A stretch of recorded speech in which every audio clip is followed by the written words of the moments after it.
Red Cup. You know what I'm saying? We got my man Tyrone Stretch Jones, another Dunbar guy. No. Oklahoma Sooner. Glad to have him on the show, man, along with Brian Chase and Charlie Moe, the original cast, man. We brought Stretch on the show, man, to talk DC basketball, you know, the league, his college experience and everything, you know what I'm saying? Like, what you think, why is Golden State so dominant right now, Stretch, over my Cavs, man? Right now, man, they're just so dominant over the Cavs. They got a whole lot of firepower, you know. Adding Kevin Durant, you know, it brings just a whole lot of more firepower.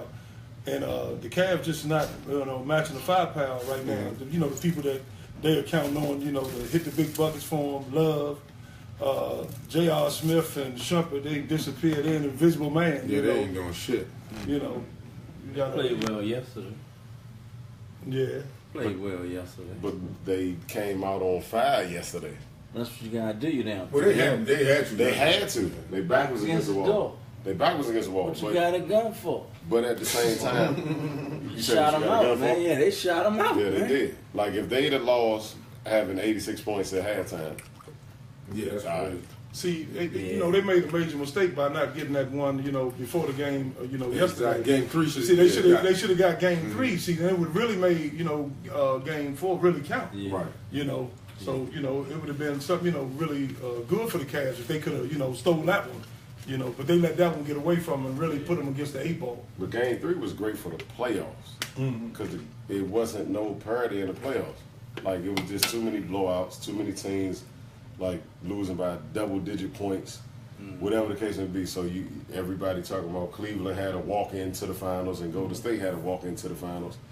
Game 3 was probably one of the best games of the whole playoffs. entire playoffs, Of period. the entire Yeah, playoffs, period, because yeah. it was one of the closest games that came all the way down to the end of the game. Yeah. You know what I'm saying? Yeah. But right now, I don't know if Cleveland can win 4 in a row Yeah, at that pace. I think the rhythm, Durant, At that pace, that's the thing. Yeah. It's the pace of the game.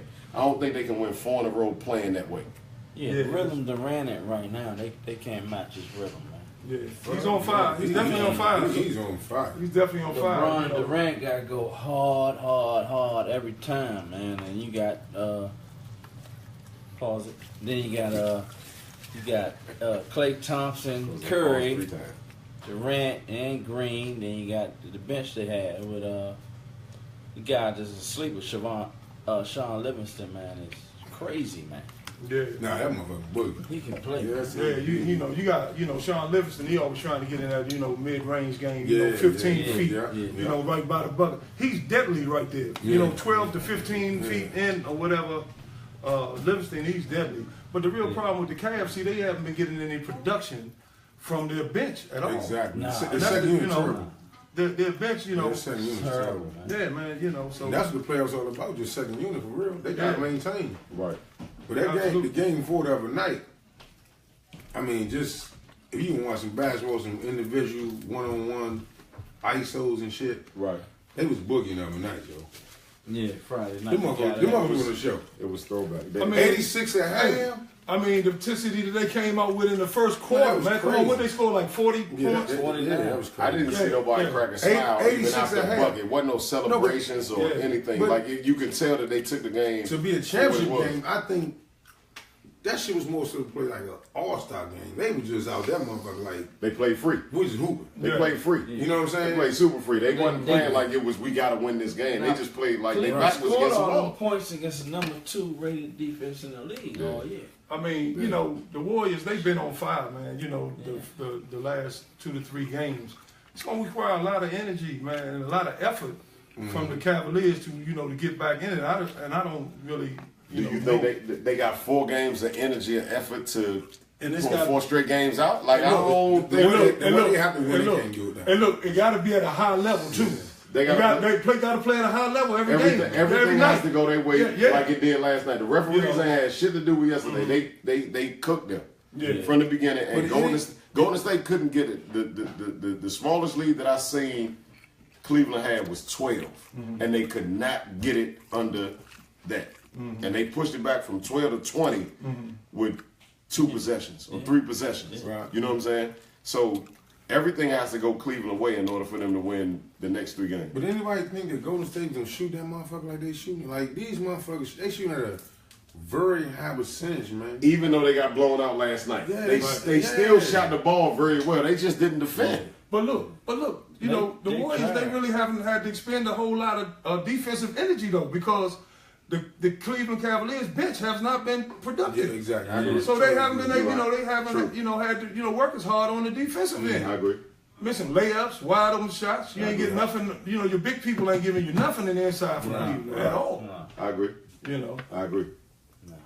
And Tristan Thompson been the big key in them winning, and he ain't giving you shit. And nothing. he played okay. Yeah, Last 5 and 13. Yeah, 5 and 13 last night. But I Pretty think much 0 and like 4. one of the biggest things that Sticking it up. one of the homies told to me was the fact that they played Richard Jefferson last night, so Steph Curry couldn't hide, and he had to. They went with a bigger lineup as the game went on because Steph Curry wasn't both of them. Steph Curry and Kyrie wasn't matched up against each other for long stretches or periods of the game throughout this whole finals. So therefore, it wasn't no Kyrie coming downhill against Steph Curry or Steph Curry coming downhill against Kyrie because they're not putting Curry on him. It's Klay Thompson checking out. Well, exactly. That's what I'm saying. Well, see, Klay Thompson a little more physical. He plays. Yeah, He's he's sexy. Yeah. You He's know what? smothering him, trying to smother him. Nobody's not talking about, you know what? Some of this shit comes down to coaching, though. This is my whole thing right here with the Cleveland Cavaliers right now. Why is Jefferson why is he taking Dirk Williams minutes? Not Deron Williams, not the point guard. Dirk Williams from Arizona. Dirk Williams with the dreads from With Arizona. the energy From guy. Minnesota. From the energy guy. He Rebounds, blocks. played well when they signed As soon him. as they signed him, he played well So throughout why the end of the I mean, season. that's the type of that's just this type of shit. The way that this game has been played, you know what I'm saying? They run up in the court, energy. You ain't got nothing else to lose. Right. So why You you have keep nothing else to lose. going with Jefferson? Well, he probably looking at it from an experience perspective. Man, right? fuck that. He ain't got to give you nothing. So at some point in time, if you go down 3-0, at some point in time you gotta try some other shit. Something has to change. If you playing that same shit, that same rotation Right. that you giving them, you got to change. like something. honestly, the only thing I really haven't. Shannon Fry now. I really haven't liked Lou's substitution pattern the whole Right, play. that's what I'm saying. and the only thing that changed yesterday was that they made shots from start to finish. So that really that's not an adjustment. That's just a night. Right. Because on Monday, if those same shots ain't falling, what's going to happen when it's time to sub? Or what's going to happen if Steph Curry get going, or KD get going, or Clay get going, and you have to make it a substitution Man, the to boy stop this getting our motherfucker? coach right now. Super. By two people. Yeah, he's not making any adjustments to what they doing, man. He getting our coach His by substitute pattern is terrible. Terrible, yeah. You know, You know what I'm saying? Man. It's terrible, man. What are the assistant coaches doing We then? got a staff. How much trust do we have in the assistant coaches then? What are the assistant coaches there? What are they there for if they not helping? I think they helping. I mean, man, you going in the game, what is this, 5, right? Game 5. You know what you're going to get out of Shumpert, JR, Culver, and all them. They not all of a sudden magically they going to turn into Superman Monday night. Not at all. You know what I'm saying? Yeah. It's all situational. Yeah. So I would move more towards the seeing what I can get more out of Fry. You know, I play. Yeah, I He's see supposed to more. play. And the young guy you was talking Dirk about. Williams, I would go with them, and I yeah. would go with a little more Devin Williams. You know, at the point guard. And But you go being with them different- how, though? And you different. You different with your lineups. Because you can't prepare for it. You're easy scout right now. Exactly. Super. They go over film. They gonna do this, and it's so predictable.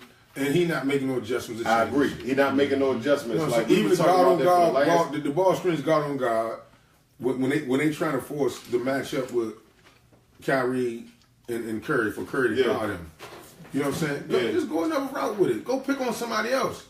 Go pick on Pachulia. I saw a couple Yeah, times. Or one of them you know, guys. Get them out there in the high screen and roll. I saw a couple Stop times. worrying about that matchup. Kyrie was checking Draymond last Yeah, night. I know. See, because the Cavs haven't been getting any firepower from off of their bench, they haven't been able to exploit the Warriors defensively because they haven't had to work hard.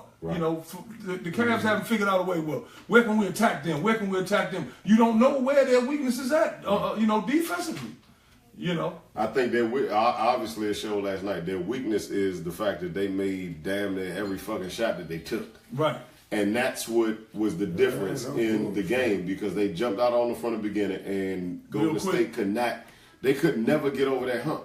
They could never get over that hump, and then it was a 12-point game, then a 16-point game, then a 19-point game, then a 20-point game, and they never could get it below 12. It was always 12 to 15, 13 to 16, and they never got it. They made a run, but Cleveland made a run as well. Like last night just looked like it was a great shoot night for Cleveland and a so-so night defensively for Golden State. Well, yeah, I think, you know, Cleveland stepped on the gas last night. They kept their pedal to the metal and kept their feet on the gas, you know. That really, you know, helped them pull that one out. Well, that's how they got to play. We'll see. Now, we'll see, though, if they, you know, if they can go back to Golden State with this same intensity that they showed, you know, last game. And they got to bring out a last year's Game 7 on Monday night. But do you think they can bring out last year's Game 7 3 games in a row? No, I'm just saying as far as going into the arena. Going into the arena. No, going into this game right here. Yeah. Every game from now is Game 7. It's Game 7. They got it. If they win Monday, it's Game 7. If they win that, that's mentality. Like this shit is done. You know what I'm saying? Like, gotcha. This our ring every night. Right. Every night we win, we got a better chance of getting this ring.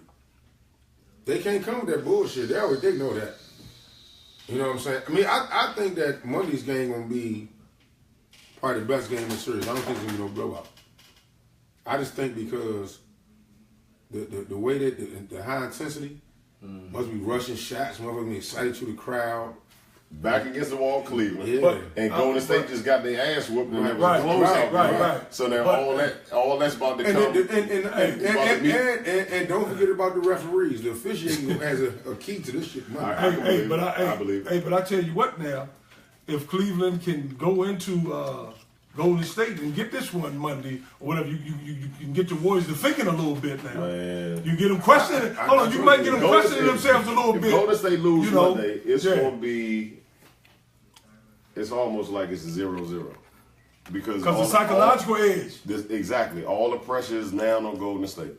Period. Yeah. Because they got to come back to Cleveland. Right. Yeah. To try to do the same thing all over again. And then we might be in the Game 7? Okay, all right. We might be in the Game 7. We might be in the Game 7. I think, you know. Thing. I'm just saying, this boy go Game 7 with these motherfuckers this year. He gonna get it. A lot of motherfuckers need to just for real just shut chill. it down. Yeah.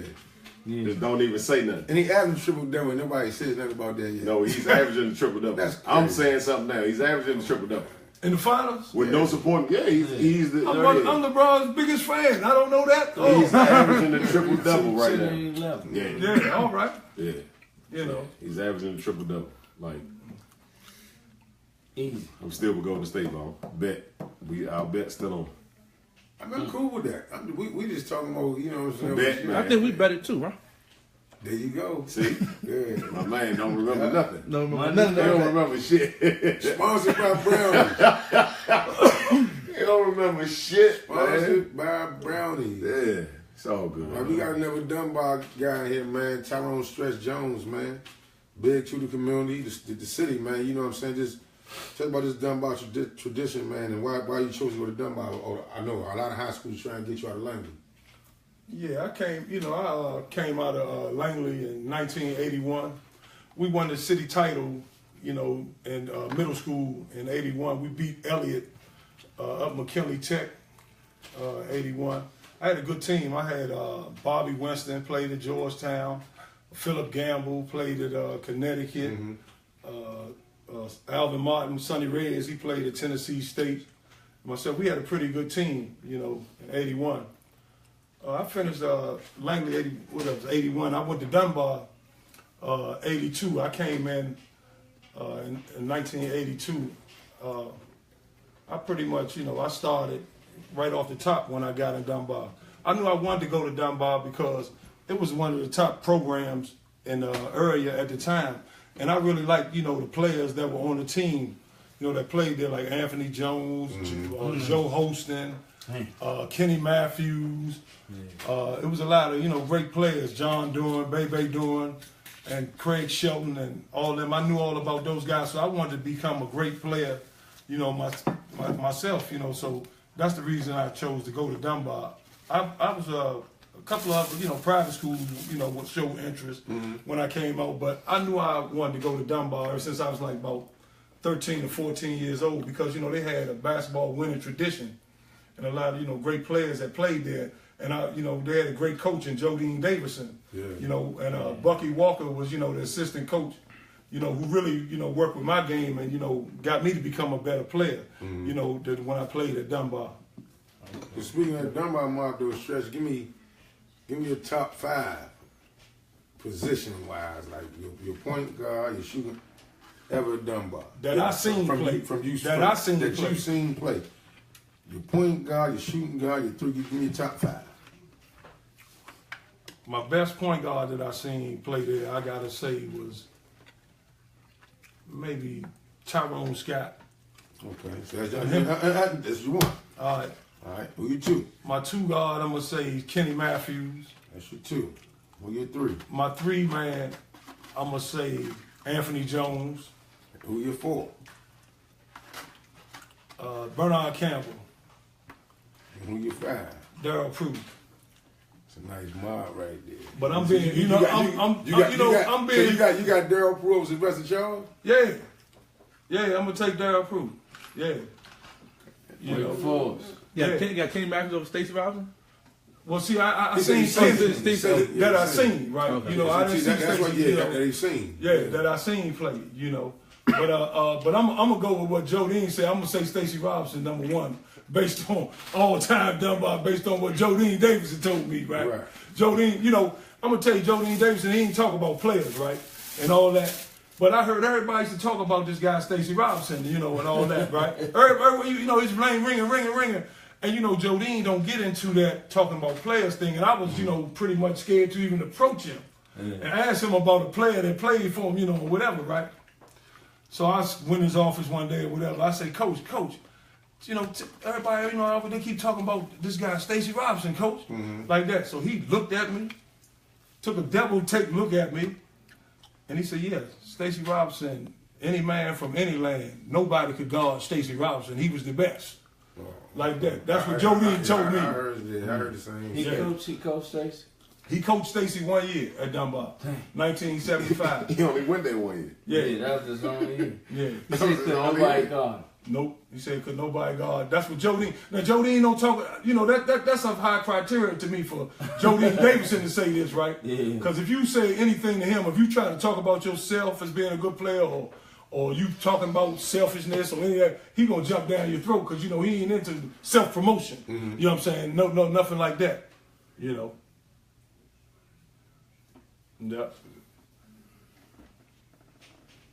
Sponsored by Brownies.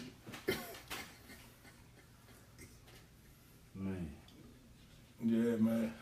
But my time at Dunbar was fantastic, man. I left Dunbar 84. I signed at the University of Kansas out of high school, right? I went there. You signed with Kansas? I signed out of Dunbar. I signed with the University of Kansas. Wow. I went out there in August of '84. Got out there, wasn't ready for the climate, the atmosphere and everything. Wasn't doing what I was supposed to do and everything, but I was messing up and everything, and I ain't want to. Mess up, Coach Brown or, what was going on out there or whatever. So I let him know. Right. I let him know that, I wasn't adjusting well, academically. Gotcha. And to the atmosphere and the climate and all that type of thing, right? So he told me, that I wanted to leave. He told me that I could, leave, but he was not going to allow me to leave Kansas and just go back to Washington, D.C., right? He said I had to tell him a couple of schools that I was interested in. Okay. In order for me to leave. And I didn't understand why he did that, back then, till I got older. I understand that he knew what was going on in the streets and all that, and he didn't want me going back to DC, and I didn't have any type of plan, while I was going back. But he said that he would release me from my scholarship if I was to go to another school, another university, right? So he, you know, he released me. He tried to first get me to go to, you know, to UCLA, you know, but I didn't, you know, I really didn't know him on the West Coast. And they didn't really recruit me, but you know, he coached at UCLA, so he had ties still in, you know, UCLA and everything. But he told me to give him a couple of schools that I might want to go to. And I told him I was interested in, you know, UNLV because Anthony Jones was going there at the time. Gotcha. He was playing for UNLV, right? Gotcha. So Larry Brown got on the phone. He called Jerry Tarkanian, you know, and hooked that up for me. And so I went out to UNLV. But I had a problem once I got out there was that the academic standards at UNLV was a little different than the academic standards from Kansas. I don't know how that was, but it was. UNLV did not count middle school 9th grade grades along with your 10th, 11th, and 12th grade grades so that you could have a 2.0. They didn't You know what I'm start. saying? They started in 10th. Yeah, they started in 10th, but Kansas counted 9th, 10th, Right. 11th, and 12th. So that's how I was, you know, academically eligible to go to Kansas because I had a 2.0, over a 2.0 with my 9th grade credits. Okay, since I you know, I couldn't get into UNLV, one of the ULV assistants, they took me up to St. George, Utah. You know, up in St. George, Utah, man. It was a junior college called Dixie College up in St. George, Utah. And I went up there, you know, watched them play, watched the game and everything. And they won a national title in junior college that year, too. That was 85. They were the national junior college champions, too. But, you know, I just knew when I went up there that it wasn't for me and everything. And so when I came back to UNLV, I got on the phone, you know, my family, you know, my mom and them, and I told her, I said, look, send me some money out here so I can catch the first thing smoking out of here because they trying to send me up to St. George, Utah to Dixie College. Hey, you right? ain't need no money out no motherfucker UNLV. See now, look, you gotta understand though, I left and I didn't tell Talking them. I didn't tell none of them. Yeah.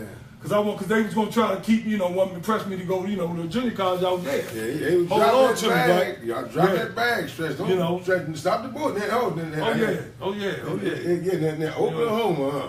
Yeah. Billy Tubb. Oh no. When I Oh, left, yeah, we ain't get yeah. there yet. We ain't get there yet. When I left UNLV, I got back in contact with some of the people at KU. You know, I ain't gonna say names, but they hooked me up, you know, to go to junior college. Shout out to KU. They said, you know, they hooked me up, you know, They to go started the to whole Hutchinson. process. Yeah, they hooked me up, you know, to go That's back in to Kansas. Hutchinson Community College in Kansas, right? Yeah. So I went to Hutch Big time JUCO. program, I big went, time yeah. You know, what a lot of people don't know, man.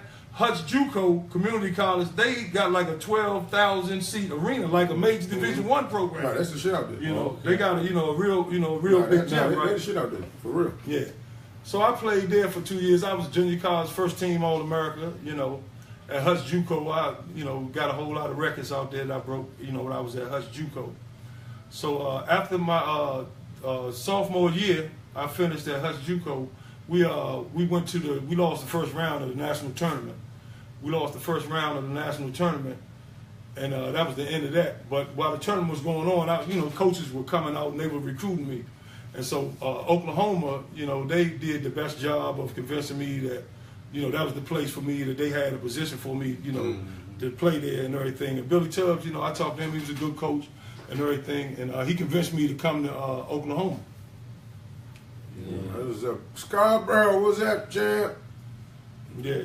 You had a nice mob of Oklahoma. Oh, yeah, man, we had a great team, man. We went to the Final Four, you know, my first year at Oklahoma. Yeah.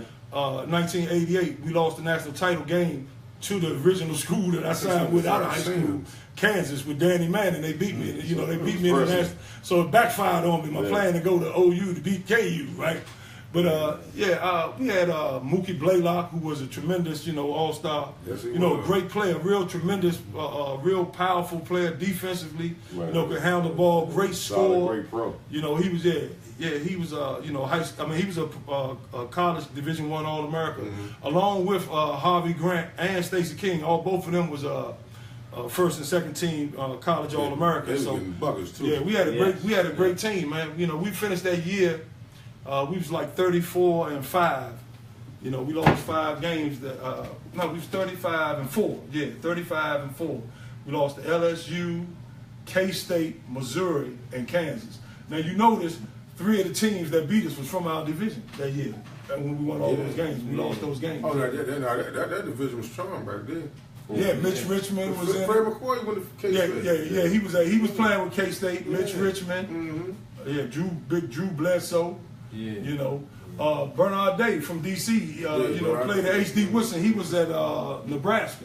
Yeah. You know, he was starting for Nebraska. He was playing well there. That's crazy. DC flooded that shit back then. Oh yeah, man. That's the difference. That's the difference. Like today, you very rare. You don't hear about a lot of players coming from out of DC and playing. Major Division I. That may be because a lot of kids been pushed out into the counties now, and a lot of kids going to private and private schools and all that. But see, back during the time when I played in the inner high and all that, there was enough talent to go around. Where Coolidge was good, H.D. Woodson was good, Dunbar's good, Easton, definitely Spingarn, and McKinley Tech. So back when I played in the inner high in the '80s. You had 5 teams. All of them were. They were really good, and it was real competitive basketball where everybody was trying to beat you. Like during that time, it wasn't no like it was rarely you blew somebody out though. Mm-hmm. It was rare that you blew a team out. Every game was You had Coolidge. They got a big Darrell Webster and Big Pike. Spingarn, you got Clarence Green, Michael Graham, Booney Green, Cardoza, Lennon DeBella, they was good. H.D. Woodson, Bernard Day, Fox Taylor, Fred McCoy, McKinley Tech, man, Kenny Sanders, you got Big Kenny Simrel, all of them were good. You got Easton, man. Easton was good. Kelvin Scarborough, and all of them, they had a big Dirk Daniels. Yeah. They were good. The inner high was very, very competitive in the 80s. It was not only that it was good offensively, but it was very competitive from the defensive perspective. Because all the teams that was playing then, they were trying to beat you. Right. And then, we were, Dunbar, it was, back then, my 10th, 11th, and 12th grade year, it was like Dunbar, Spingarn, Tech. We interchanged who won like 3 years with Spingarn.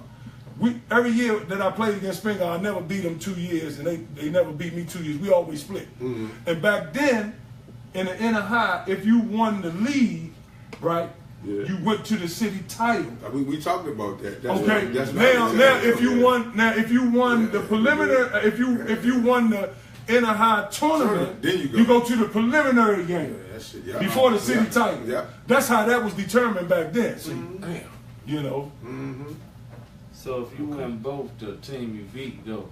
Yeah, right. If we'd have won the league and the tournament, then the team we played in the tournament will automatically go play in the preliminary game at the city title. Yeah. Back then, that's how it went. If I'm not mistaken, You saying it's right. Coach Bird, little Gary Williams, what's up? Hey, Stretch. Scarborough wanted to talk about when y'all won the National AAU High School joint '82. Man. In Vegas. Oh yeah, man. We had a great team, man. Bernard Day, Bernard Campbell, Big Boys Cherry from Northwestern High School, Kelvin Scarborough, Nicholas Jones played with me at Dunbar, and Chucko Clifton Taylor played with me at Dunbar. We was on that team. Now y'all can believe this. Now we go the Urban Coalition, high school. Back then when they had the Urban Coalition, it was a high school league, and it was also and the pro league, right? Mm-hmm. So Dunbar, we was winning the league at the time. So the team that was winning the league at the time get to go to Vegas to take the majority of their players, and we got to pick up the other players. So we took like 4 dudes off of Dunbar: me, Mike Millen, Bernard Campbell, Nicholas Jones, right? Then we picked up Scarborough, Boyce Cherry, and Bernard Day. Mm-hmm. Man, it was some other cats. I can't remember their names, right? Do you believe these dudes didn't show up to go to Vegas with us? We only had like 8 players. We supposed to have 12. Mm-hmm. So like 5 players, 6 players didn't show up to go to Vegas, man. So when we got out there, we was playing in a tournament, and because we only had like 7 or 8 players, the other coach of the other team get to pick our starting 5, to start the second half, right? Mm-hmm. So we wouldn't keep playing the same people. You know what I'm saying? So I don't know why. I mean, we was at a disadvantage. I don't see why they, did that to us, right? But we played the championship game against the Las Vegas team. I don't remember y'all remember a guy named Freddie Banks. You remember him playing the UNLV? You don't remember Freddie Banks? Okay, look, that's who we played in the championship in Vegas. But the game before we played them in the championship, we played the Gauchos out of New York City, right? Pearl, Washington, right? Pearl, Washington, right? Well, I'm gonna tell you about. I've got a story about Pearl. Me and Pearl out there at this Vegas tournament, right? The day before we played Pearl and them, I watched their game. He hit like 60 points, right? Man, I'm not joking. We out in Vegas. He hit 60 points. So we over at the hotel, going back to the hotel, right? I see Pearl Washington walking down the street, him and some New York, the Gauchos, right? You know me, I talk shit. Scarborough to tell you. I talk shit. I ran up behind him and said, yeah, you hit 60 on them, we gonna bust the hell out of y'all tomorrow. You watch, buddy. Right? He just looked at me like, he had a necklace, man, that said Pearl on the joint with his name on it and everything. But look, our DC mob with the DC guys that we took out there, my Dunbar players in Scarborough and Boyce Cherry and Bernard Day, we beat them in that tournament out there. We beat New York, and in the championship, we played Las Vegas, right? The home team, Freddie Banks and them. We played them. They took us to 2 overtimes, man, because they wasn't trying to let us win. They was cheating for the Vegas team, for the home team, right? We went to 2 overtimes, man, before we beat them, So that's that Scarborough story right there. Dang. Scarborough's a bad boy. What, Chase? No, I was going to ask him, why you go to Dunbar? Why did I go to Dunbar? Yeah, why? I went to Dunbar, man, because they was prestigious at the time, and they were the program that I saw that I had committed when I just first saw them like practice, man. And they used to practice in number 2, right? And I saw how strategic they were, how the coaches had command of the team, everybody was organized, how they did things, And I just felt, when I saw that I wanted to be a part of that. Okay. All right. Got it. Thanks for sharing that with us again, Stretch. Yeah. Again, we talked. Oh yeah, man, the Big D, Dunbar. Oh man. So when you came out of Oklahoma, what was going on as far as your professional overseas? Yeah, well when camps, when I came out, when I finished Oklahoma, I got a couple of letters and phone calls from like Cleveland, the Nets, Houston, the 76ers. Yeah. They all called. You went to Philly somewhere, right?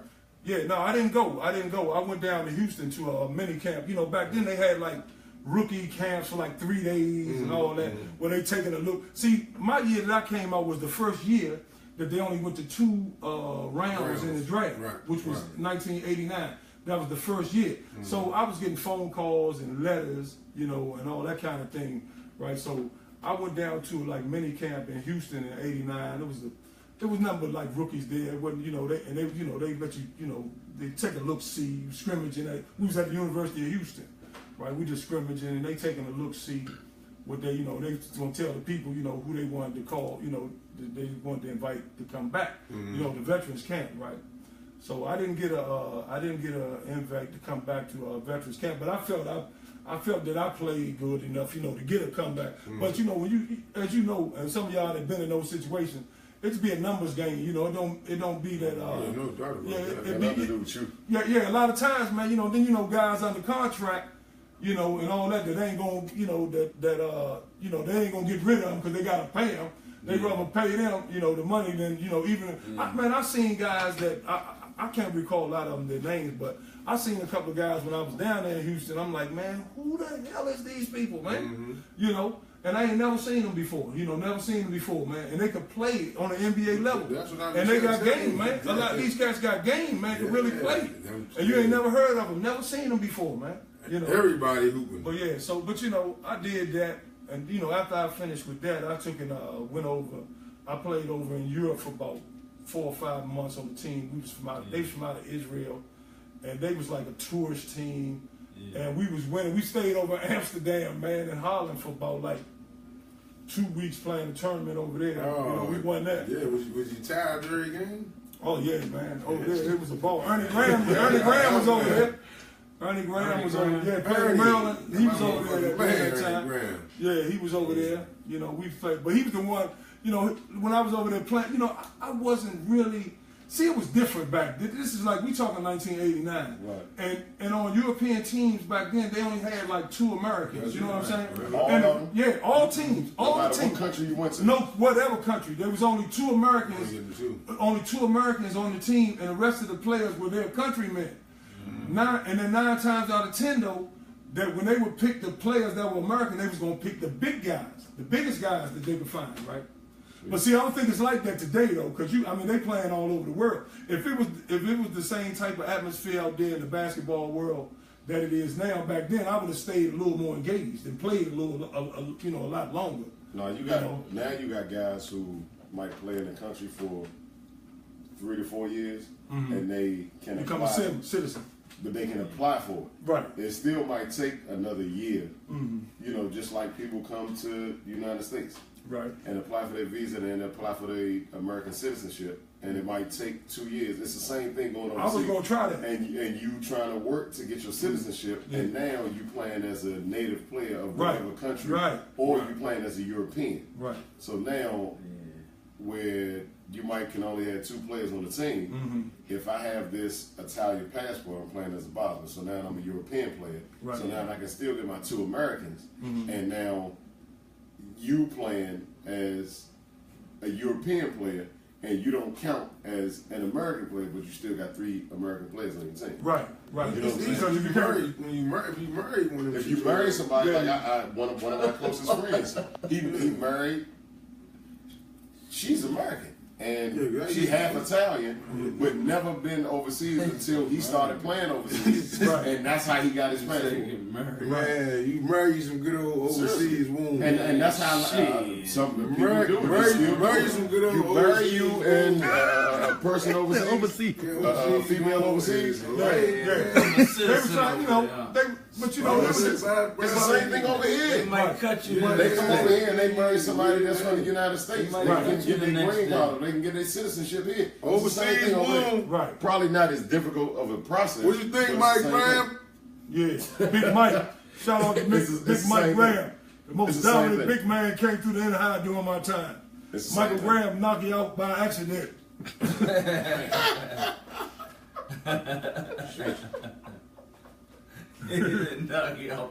Oh yeah, man, Mike Graham had the big elbows, man. You better get out the way, man. Big Mike spread his wings, man. You better fly away, buddy. Those are our toughest games against Spring on? Oh man, my toughest games, in high school, man. Definitely with Spring on, man. I mean, you got Bootney, Clarence Green, Michael Graham. They was tough, man. I mean, they could score and they could play, but they were real competitive and they played real physical basketball. Man. Clarence Spring on. That's my little younger. Little Clarence, my little younger. Yeah, man. Spring on, McKinley, they played. Like I say, man, the games were very competitive. Booty, you demand a look, man. Just tell them you need a look. Cadoza, man, the Bellas, man, Linda the Bella, man. You had to try to take the whole team to stop him, man. What's up, From Black? scoring, What's up, Bella, my man? What's up, Black? Red Cup, Black. My man. Kelvin Scarborough, man. Yeah. Kelvin Scarborough was unstoppable, man, over at Eastern, man. They was competitive, man. The thing, I'm going to tell you, the best, when I watch high school and the public school now, the biggest thing that I see missing from the inner high to when I watch these games here over the last recent years is lack of competitiveness to where they played hard against each other and they're competing out there. When we was playing, man, it was elbows and assholes, man. I'm telling you, you can get hurt out there, man. That's a lot. Man, I'm telling you, man. I'm telling you, you get hurt out there, man. I'm telling you, man. A lot of elbows, man. Yeah, man.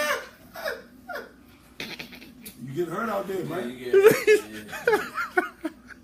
But the competitiveness Jake is... Butler, these niggas lunching. Jay Butler. Oh, this shit went out. You on? Yeah, man. Nah, the competitiveness is what we was talking about earlier. I was having a conversation with somebody earlier, just from a high school standpoint. Even the last couple of days where, like, some of these kids don't, the process is not the same as what it was. Like, the process started from playing outside, playing on blacktop. Right. Playing, it didn't matter. Like, you get fucked up playing 33 or against your peers or your brothers or whatever, and then that made you a little bit tougher. And then when you got to junior high school or high school, if you didn't start or you played JV, it didn't matter. All right, I'm gonna work my way up to varsity. Now it's a lot of kids where if I'm not playing right now, I'm going to another school. Yeah. And I get to that school, they're not gonna let me play or I don't fuck with the coach. I'm going to another school. So now you have kids going. They in their 4 years of high school, they playing at 2 to 3, maybe 4 different schools, and that's the difference in, like, I guess classes or decades of basketball players from the high school level. See, me as a coach, if I'm a college coach, right, and I come see a kid, and I know this kid done been to 2, 3, 4 schools, that tells me something right there. What is going on with this kid? Is this kid coachable? Yeah, is this kid coachable, right, or is he uncoachable, or whatever? Because particularly if he can play, right? On his life. Yeah. Particularly, if he's a productive player on the floor. You make me suspect to want to recruit you, or whatever, because I don't know why you went to these many high schools and all that. Right. So I'm definitely, if I'm gonna recruit this kid, I'm definitely gonna talk to each coach at the high school where he played.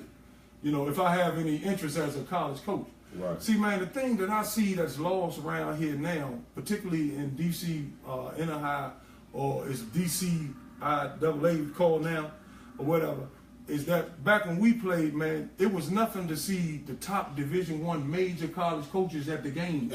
I'm talking about DC public schools. Yeah. I'm talking in them gyms. And AAU or without. Well, AAU wasn't as popular as back then as it is now. But it was nothing to go to a high school game between Coolidge Dunbar, Coolidge Spingarn, or Dunbar Spingarn. You see Lefty, you see John Thompson, Dean Smith, Jim Boeheim from Syracuse. You would see them all. All the big time coaches would come here. And recruit and be looking for DC talent. Why you think it's not like that now? Well, I think it's not like that now. It's because the cost of living, right, in D.C. has escalated a lot, and it's not a lot of affordable housing around in D.C. And so a lot of our players that were in D.C. are pushed out into PG County now, right?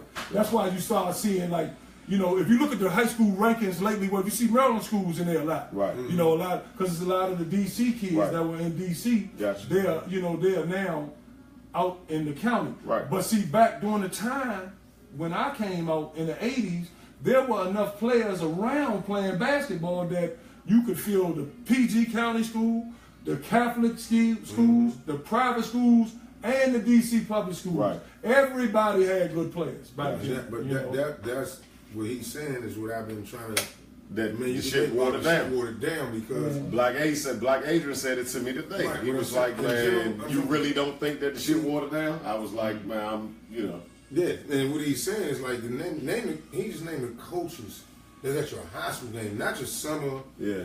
Oh man, Jello. So at your game. Yeah. At your game, like not because of AAU, not because I see you on the circuit. This high school. And then you break it down back in the 80s, I think the NCAA tournament, that shit was flooded in the 80s with locals, man. Like, it was fun. I'm talking about high majors. Not no low, man. I'm talking about high majors. Right. Like, I'm talking the biggest schools in the country. Right. DC and PG County was flooding that shit back then. Yeah, man. I'm talking like, with no doubt, no competition, man. Man, That shit was crazy, man. When I was coming out last summer league game of UDC, Eddie Saw. Yeah, he ran Jello. Last day of scouts. He ran. Came back from Nike camp and everything. Last day of scouts. You got Shazeski in there, John Chaney, Gary Williams, Calhoun, Boeheim, Mike Riley in there from Georgetown. Yeah. All the coaches, man. I remember, man, Mike Krzyzewski, man, he used to come to the AAU games, though. He would be at AAU games. They would be at the AAU games, it was Potomac Valley. We played out at, like, Annandale High School back then. AAU. Plus, the year that I came out of high school, there were 5 guys in Washington, D.C. that made Parade High School All-American. 5 guys from right here in the area. Yeah, Danny Furry, Wally Lancaster, me,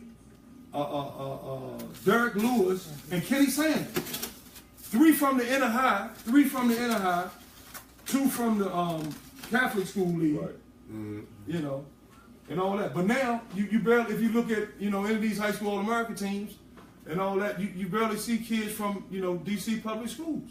They are out in Maryland and they're in the Catholic schools. What was like your motivation to play basketball? Like, what made you try to be good, try to be great, try to get to the next level? As far as every time you stepped on the floor, you had this in your mind, like, I gotta get away from this to get to that. Well, I started playing in the 5th grade. I was 10 years old. My first team I ever played on was number 9 Boys Club, right? And when I went in there, the guys that were playing in there were sitting Not to low. cut you off, but I ain't never heard nothing about number 9 Boys Club ever doing anything in football or basketball. Oh man, number 9. Look, hold on, man. You gotta I'm just saying. Hold on, man. I'm ready to give you some real history. I never heard no history Hey, look, from hold it. on. I never heard no history from number 9. Watch this. Okay. Watch this, man. Watch this. Talk to No me. joke. Talk to me. This was 1975, man. When I went in there. Yeah. Talk to me. Okay, I it need was to know my 1970. history. Watch What this. you doing in Watch this. 1975? Watch this. What was you doing in 1975? Watch this, man. My mother was smoking You weed. wasn't even a That's sperm what you cell. She was smoking weed. I said, what were you doing? Hey, You I wasn't even a wasn't around. sperm Okay. cell. That's what I'm Sperm asking. cell. I want to know though. All jokes aside, I want to know. So do you think I'm gonna question motherfucking Abraham Lincoln's height? He wasn't no fat, whatever. But look, I wasn't born. Man, look, it was 1975. Number 9. I didn't question Number 9. Number 9. I just questioned the number of the boys club. That's it. It had everything to do with the boys club, man. That's it. No, Watch this. listen. all Here we jokes go. aside. Here we go. Look, 1975. First basketball team I ever played on was number 9 Boys Club for a man named Mr. Redden in number 9, right? All right. These are the players that were playing like on 14 and under, man. Right. And 16 under. Sidney Lowe, Joe Bo Holston, Terry Tibbs, all of them were in number 9 Boys Club playing either 14 and under, 12 and under, or 16 under. When I saw them play, and they were serious players because they should be in there practicing, Right. they inspired me to play basketball, right? And it was also what inspired me, made me want to play. I had fun doing it. I really enjoyed it. And it was something that I felt that I could do and that I could, something to work on and become good at, right? And I also saw that it was something that sparked my interest, that I had an extracurricular activity to do after school to keep me out of trouble or hanging out and not, doing, But you like working at that craft. Right. I really you. got a kick out of it. I got you. And but look, but when I played, when I first started, I had no envision of going to Oklahoma or playing at Dunbar. It was just or any of fun. that. It was just fun. fun. Which like how all of us started out fun. when we just tested. It was competition and Yeah, fun. right. That's it. That was it, man. I just Yeah. got a real, good kick out of it, and that's, what inspired me, to play, and all that, what made me going. It was a vessel, that kept me away from trouble, hanging out, doing, wrong things and all that. And it was something But that kept my attention. no motivation from the standpoint, like it's not nothing that you locked into before you played in order to, like before games. As you got older. Oh, You yeah. got to Oh, high I- school, well, you got to college. What was the motivation for you or your part of your preparation as far as that was concerned in order for you to get locked in to play against, the number 10 or 5 or whatever it was, the best player in the country at the time or whatever the case may be. You understand? Other players that I saw and that I played against motivated me. And I wanted to be good, because I wanted to be good. I wanted to be recognized as a good player. Okay. And I was willing to put the work in the time in to be good. I'm going to tell you, I had one of the greatest wake-up calls about what you're talking about. I'm going to give you a story. I was coming out of Langley, right? Coming out of Langley, going into Dunbar. Yeah. 5-star basketball camp held a development league. First year they ever did it. It was it was for 9th graders coming out of high school, going into the 10th grade, right? I ran into Dwayne Farrell up there from Baltimore. Oh, bad motherfucker. He was going to Calvin Hall. The he was going to the 10th grade. He was going to Calvin Hall, and I was going to Dunbar. Sonny Reyes was up there from that went to Coolidge. He came out of Langley. He was up there at that camp that week. Billy King was up there that week from Parkview out of Virginia. All us went up there. When I saw Dwayne Farrell play, that motivated me and showed me how far behind I was, because he was the same age I was, going to the same grade, but he, in that development league, he was a man amongst boys to all of us. Right. Even though I battled him to the teeth, but the physicality, he was bigger than me then. I just knew, how hard I measured myself on how hard I needed, to work. And that was a good thing. Like AA, see, one thing, like that I don't get with the AAU now is that it's all this local playing, and playing people just, Take it on the road. But back then when we played AAU, the best 10 or 12 players from all around DC went to the Nationals. You see what I'm saying? Gotcha. Okay, when I went to the Nationals to play AAU 16 under, I had Michael Jackson from Georgetown, Tommy Amaker from Duke, Billy King from Duke, Derek Sims from Virginia University, me from Oklahoma.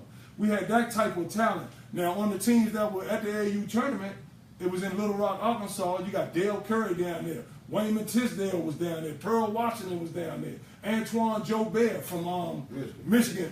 So you get to, back then you got to really see, the real, top talent, people that were really good though. Right. In your age bracket. Right. Look, back then they would rank them dudes, the AAU players from back then. And the same guys, here's the funny thing about that. The same guys that I saw on the circuit of AAU when I was coming to, when you went to the Nationals, those were the guys who made high school All-American like those years. And all that. It's not like that, man. It was the same thing for me, though. Yeah. I tell a lot of people, like, I felt like our class was the last class of where it was the whole class that you had a group of even first-team All-Mets as well as McDonald's All-Americans. And when I talk to certain people now, I'm trying, like, it's a lot of guys that's on TV right now that just played in the playoffs and everything. They're part of our class, but now they're the old heads in the NBA. Right. You know what I'm saying? Yeah. And they playing, they making a lot of money and everything like that. But it turns into, I'm looking at the people that I played against from, I'm going to say 13 to 17. Same cats be on the circuit, man. Look, come on, man. Look. Everybody is on the circuit from a 4-year span. Okay. And then you see these people on TV. Everybody go their own different ways from colleges and things like that. And then you wind up watching them on TV and you just like, right. I remember him. Or that was him. I played against this guy. But you're looking at an overall picture, not because they played on the same team. You're looking at an overall picture from people from Seattle, from California, from Texas, to Mississippi, from Vegas to. It's the same thing, but it's everybody's in the same age bracket because it was the same thing. The parity was the same in every state that, when it came to as far as basketball is concerned. And I'm quite sure it was the same thing for him and the same thing for him. Right. They went on the circuit and they framed. When people see these guys later on, they're like, man, I remember you. I remember you. I remember you. And I just feel like our class was the last class where it was a big class of everybody. You know what I'm saying? Where they did this, went to college, and then you got a lot of people playing professionally, and it's not scattered out. Okay. Y'all remember the youth games, right? Remember the youth games? You had to be 15, 15 under, whatever, right? Yeah. Okay. The year that I played the youth game was 1980, right? The youth game was at the University of Massachusetts, where Dr. J went to school at, right? Okay. Now we go up there to the youth games. I got Wesley Mallam, Warren Green, Nate Blackwell, the Chesley brothers, Walt Kennedy's son, and all that. We go up to the youth games up in UMass, right? Baltimore is up there, right? The team from Baltimore. I go watch them play. Now I didn't know them then, or any of them. This is my first time ever seeing them. The Baltimore team had Muggsy Bogues, David Wingate, Dwayne Farrell. Reggie Lewis. They had Reggie Lewis, and I said Muggsy Bogues, right? Muggsy Bogues, right? I met them. That's when I first met them.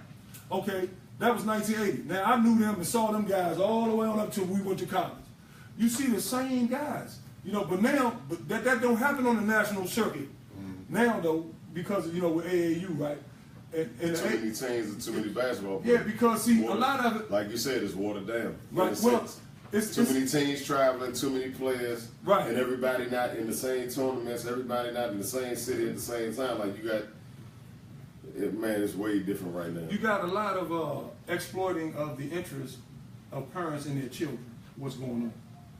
What I'm saying is that there are AAU programs that Nike, Under Armour, Adidas, and they sponsor those teams, those programs, right?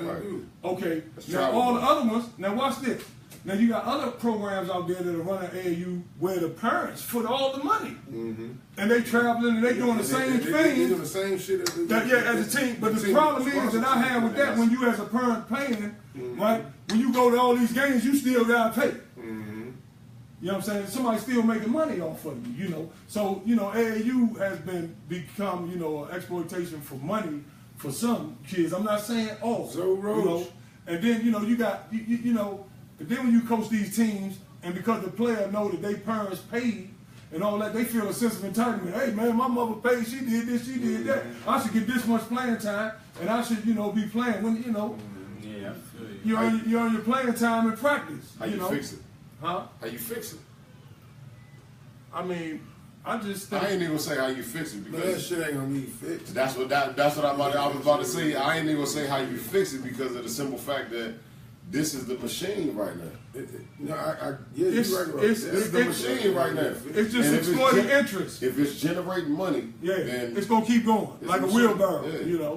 Yeah. I mean, I've seen some little programs, This your type of whatever. convo right here, so. I see some programs, you have multiple kids play. They might play 10 and under. He playing on the 12 and under and the 14 and under. You know what I'm saying? He getting to play, play on all these teams, but he's not paying the money to this team. The 12 and under. He only paying to the 10 and under. You know what I'm saying? It's a lot of money involved. Yeah, that's all I'm saying. That's all I'm saying. It's backed up. You know what I'm saying, from what it was. Like I'm not even gonna lie. Like when I was playing Curtis Malone, I ain't know nothing about this shit. He just asked me did I want to play. I played, and that was it. Not even alone. It had nothing to do with money. Best ever did it in It had AAU nothing to do business. with anything. Little Sonny would count. We just had to show up. Little Sonny. After school, it didn't matter. Curtis Malone made sure that everything was straight for DCSO. Right. But see, that's one of them ones I'm saying though. That's a program that has sponsorship. Right. You know what I'm saying? So they ain't dealing with when you got look the ones that are got sponsorship. How many teams you think got sponsorships now? Only the ones that got good players. And it's 1,000 of them. That's the whole point. No. I ain't talking about around here. I'm talking about overall. Oh, around the country, yeah. But see, hold on. We gonna see, look. I ain't talking about around here. Hey, look. All teams don't got sponsorship around. If you got a couple of kids in your program that's in your AAU program, and a couple of them are on those top 100 lists and all that for the class that they come out or whatever. Okay, Adidas and Nike and all of them see that. Well, okay, we're gonna make that an Adidas program. Right. You see what I'm saying? And they're gonna give them the gear and a little money. You know what I'm saying? Yeah. Now, if I'm advising the kids and they can play, I'm gonna try to get. I want them to play for an AAU program like that, where it does not cost them any money. You see what I'm saying? Where it don't cost the kid any money.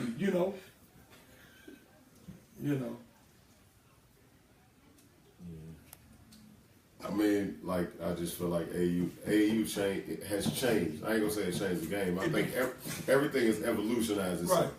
But with the game of basketball, everything, the way the game is played on the NBA level, on the college level, it don't matter. AAU has changed as well. Yeah. But for me, and I can only think about when I played. It was a totally different standpoint because we didn't have to worry about anything. All we had to do was just worry about playing basketball. Right, and that's what I'm saying. If it ain't, if it ain't an AAU program like that, I wouldn't advise nobody to play in it. Right? We just had to worry about playing basketball. But we wasn't catered to. Right. Yeah. You understand what I'm saying? We wasn't catered to, but all we had to do was worry about playing basketball. Yeah. You know what I'm saying? But we was told what we needed to do as far as a basketball standpoint in order to get to where we wanted to go. Look, we wasn't funneled to certain place. Right.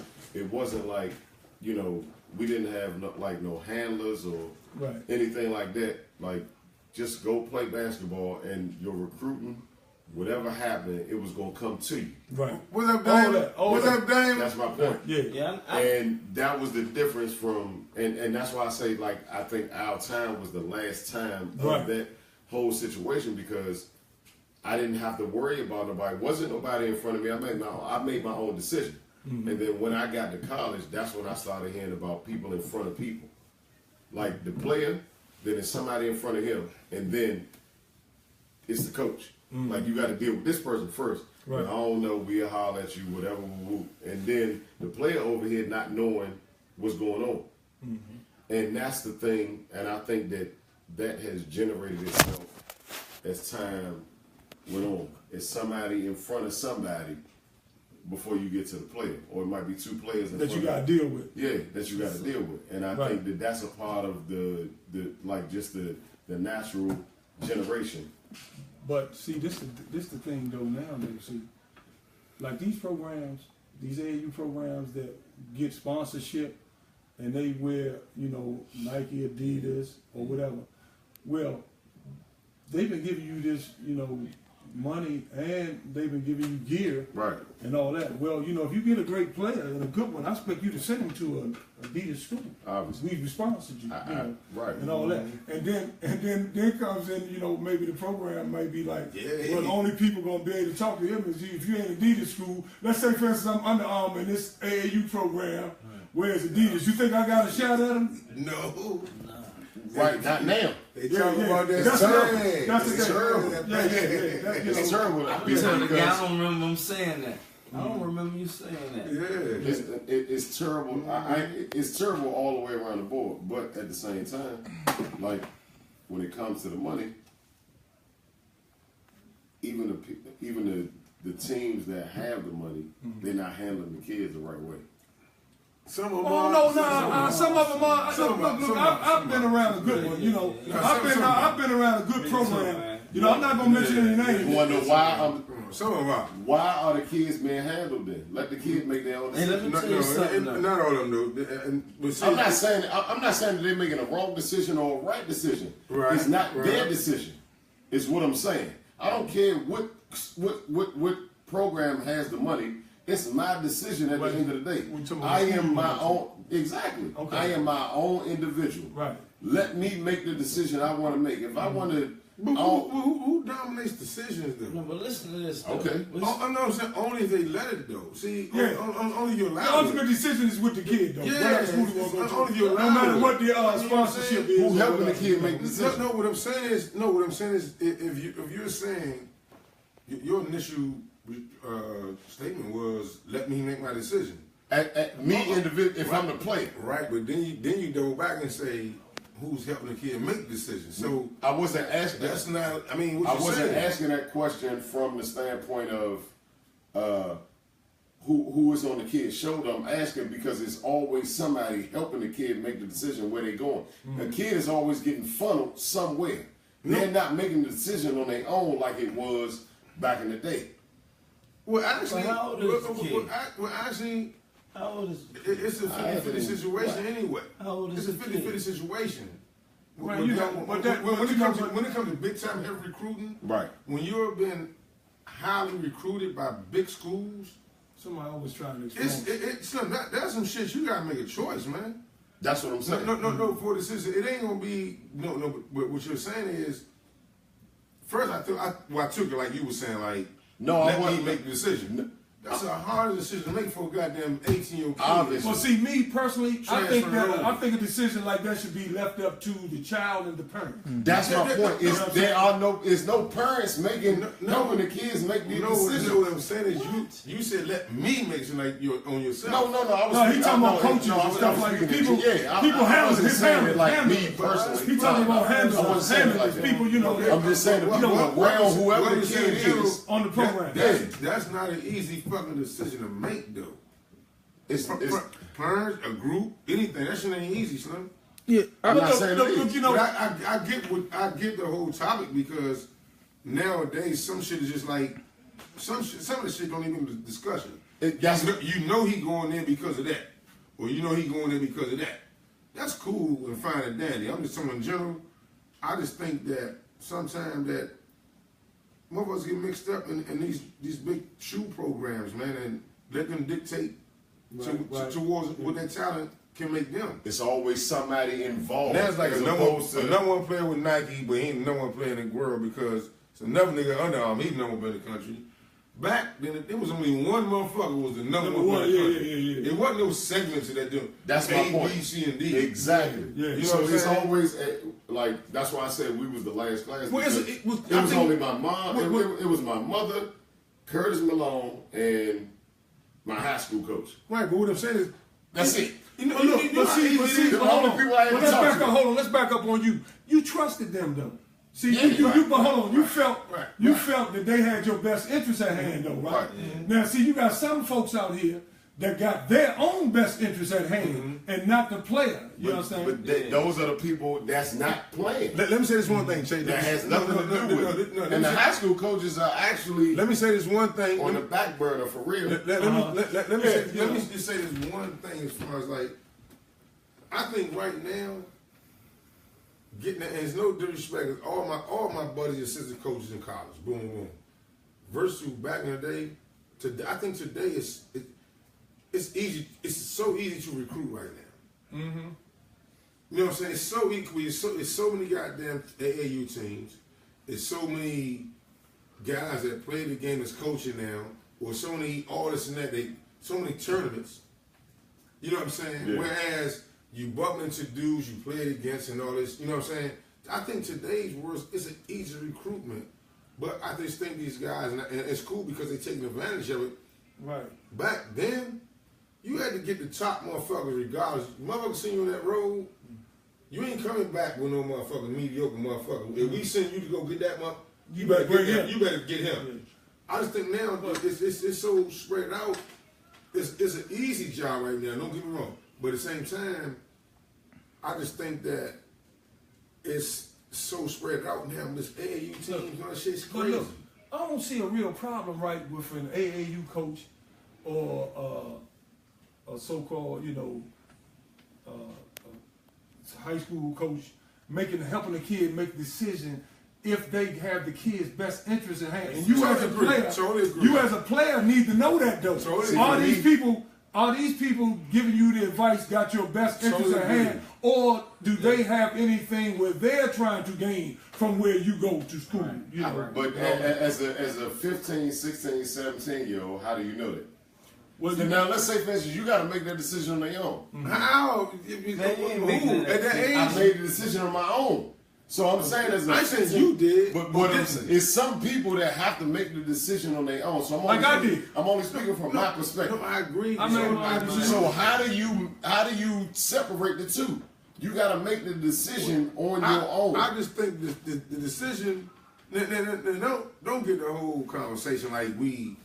Nah, because we're all actually saying some of the same shit. right. So what I'm saying We're is just like, speaking from a but couple I different can perspectives. name a lot of guys, right, that went to schools that maybe over top of their head, Right. wrong schools. Yeah. Right. A lot of that happens. Everybody got end up transferring. It happens. And it be the right school. Yeah. People. And it actually works out for them. Then I seen some guys that go to schools that's not fit for them, and then you don't hear from the motherfuckers no more, whether they transferred or not. You know what I'm saying? I got a whole list of that. if I had to do that, if I had to do it all again, I'd go to Pepperdine, be on the Malibu beach. I think, but I think all of us. But look, I think all of us got a school that if we had to do it all over again, we will probably choose a different school. I don't know about you. Hey, look, but look, I'm saying, he didn't. I'm saying, look, he didn't stay. He didn't stay with.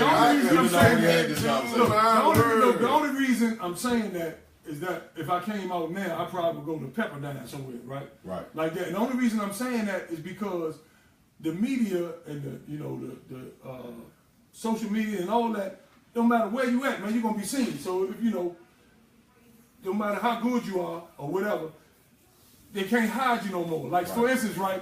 Even if you go to an MEAC school right now, whatever, they be on TV. Right. It don't matter. So, a lot of people went to like the Kentuckys, the Alabamas, and all those schools. Cause back then, DePaul, if you can play, you can play. UCLA, they was on TV. You can play, you can play. But you wanted to play. It's not every Saturday night. But you wanted. I'm saying back then. But you wanted to play at one of them big schools though. So we talking about the young Michigan, Alabama, Oklahoma, Kansas. Players wanted to play in those programs. He said to me, No, I say they be on TV now, though. Right. See, what I'm saying is, man, everybody on TV now. Yeah. You know what I'm saying? Right. So all that, what I'm saying is, man, you only had a very few back then when I came out that they were on television consistently. No bullshit. Kentucky, Kansas, Alabama. Hey, Chase. Your major Division I school was Michigan. This shit was called TV schools, man. Yeah, there you go. That's what I mean. On Saturdays. Yeah, it wasn't no all like right now. It's all these ESPNs. You can watch college games all day. Right. But that wasn't. You can watch the game. That wasn't prevalent when I came up. Nah, you was only watching that major Channel 53. That's my boom. You Super TV. But that means that Super TV, Joe. Yeah. Man, these were some bad motherfuckers. That's what I meant though. Those bad motherfuckers paid the way for these TV contracts that go from NBC, Fox, and ABC and NBC. That's the whole point because they boosted the ratings because they started bringing these motherfuckers in. Right. They started bringing these motherfuckers, and the product was on the floor. Mm-hmm. It's the same thing. It's the same thing with AAU. I don't know if the product is necessarily on the floor from when I was playing. Mm-hmm. And I'm not saying that they probably way more talented, and athletically or quick or can jump high and shit like that. Mm-hmm. But for me, the product is who wanted to be better than the next person. Like from a competitive standpoint. Yeah. You know what I'm saying? And I don't see the competitiveness that I saw back then just from guys just walking in the gym like, I'm going to play basketball and I'm going to fuck these niggas up. I'm going to tell you why. A lot of these AAU games, the mentality is on to the next tournament. On to the next tournament. See what I'm saying? The kids are not caring about winning and losing. Just go out there and hoop. Yeah, just go out there and play. And compete. It's the attitude that's creating with that. That's why I like school leagues and all that because at the end we playing to win a what championship. Right. There's a goal at the end of the season. I'm not knocking AAU and all that, but let's keep it in perspective. I think that the AAU programs should be more goal-driven to winning something. Right. You know what I'm saying? Instead of saying, we're going to play this tournament right here this week, or we lost that, we just on to the next one. Mm-hmm. On to the... You're just playing games. Well, the youth game is about winning. Yeah, the youth game is about winning. Gotcha. But it's creating the mentality in kids on to the next game. Gotcha. Nah, I understand. I mean, that's his perspective. Yeah. But I think also the limits on recruiting has changed that too. Right now, obviously, high school coaches can't come to your Division I coaches can't come to your summer league games. Mm-hmm. They can only come. They can only start coming to your practice at a certain point. So you shifted the winning focus over to now it's recruiting focus. You gotta play AAU. I have no problem with AAU. I just wish it was more structured like it was back when we played, to where we crowning champions. You know what I'm saying? But I get what you're saying. I definitely get what you're saying. But the game has changed.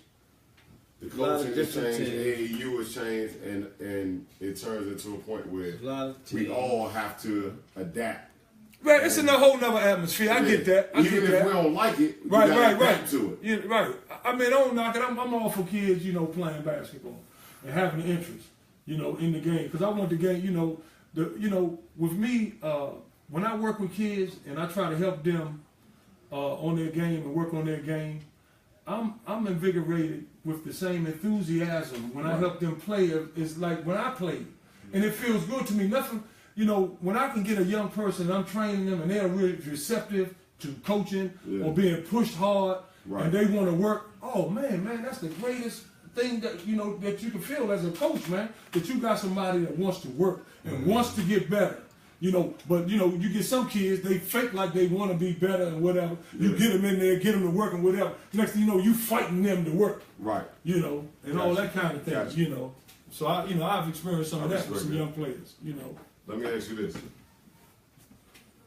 Your toughest matchup, period, in your life, high school, junior high school, it don't matter, college, pro, it don't matter. Your toughest matchup where you was like, man, I hate this nigga. I swear if I see this, I'm gonna give it to you.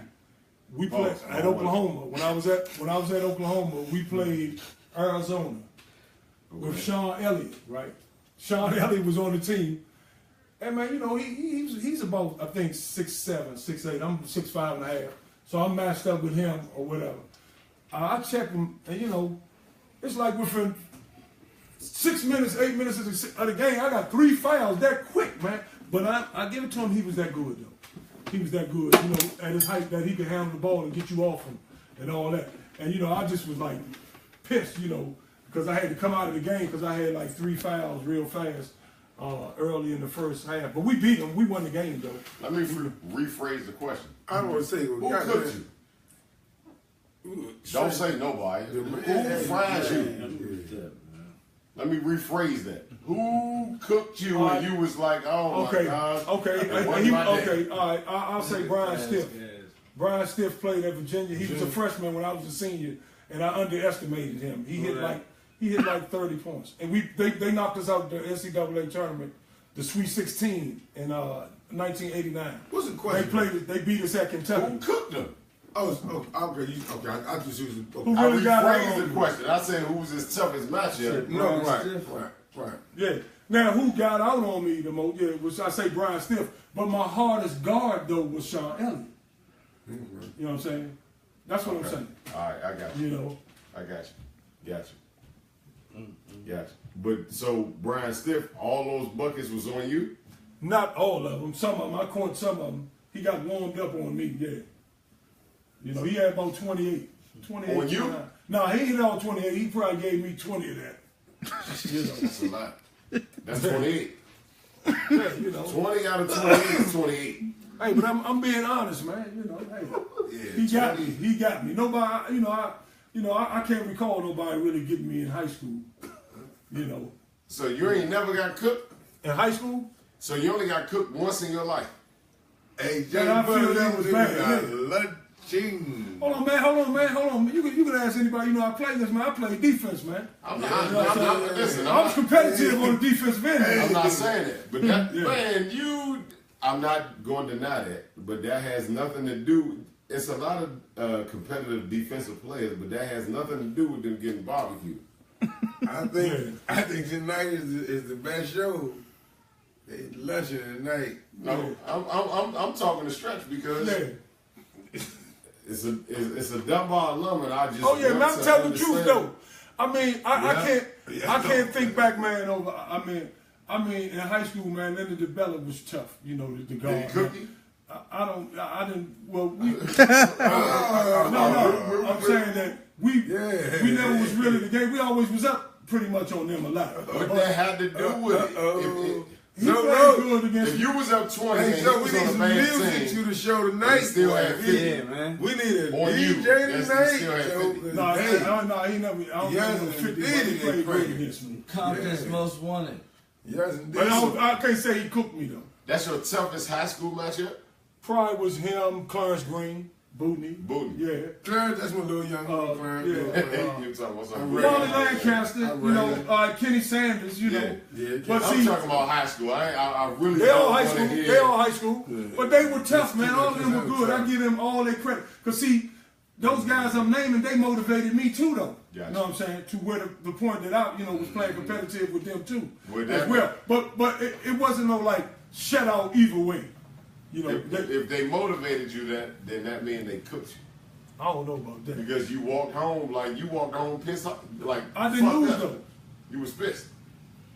Not really, because I mean I only lost to in high school in Dunbar. I only lost to like Spingarn 3 times. You Yeah, in my 3 years. or Dunbar. Dunbar. Dunbar. In my 3 years. In My 3 years at Dunbar, I only lost to Spingarn 3 times. I lost to Spingarn 3 times, McKinley Tech once, and Wilson once. That's the only teams that beat me. In the that NI. beat Dunbar when I In the played. NI. Yeah, in the NI. We lost twice the city title to Maffla. Twice? Yeah, my 11th grade year and 12th grade year.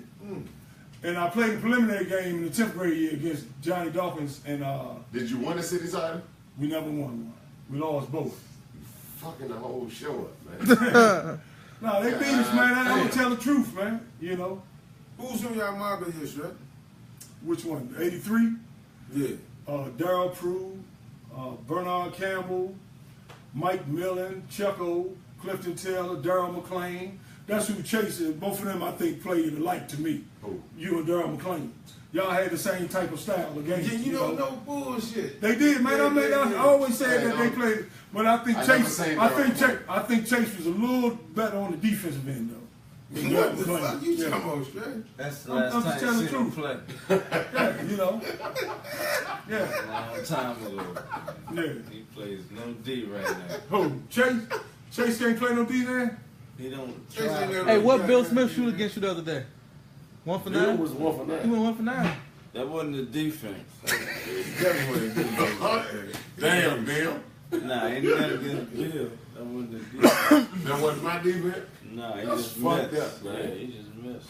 That's a great comparison. I never thought about that. Yeah, they play the same style, man. To me, you know. think, Darryl Prue? Darryl Prue will tell the truth. No, he's gonna take Darryl McClain all day. Yes, he will. You know. Yeah. It's all good. They're all Dunbar, man. You know. Y'all got similar games too, boy. Y'all got some. No, all jokes aside, I never seen Darryl McClain play. Y'all got similar games. He ain't seen you play.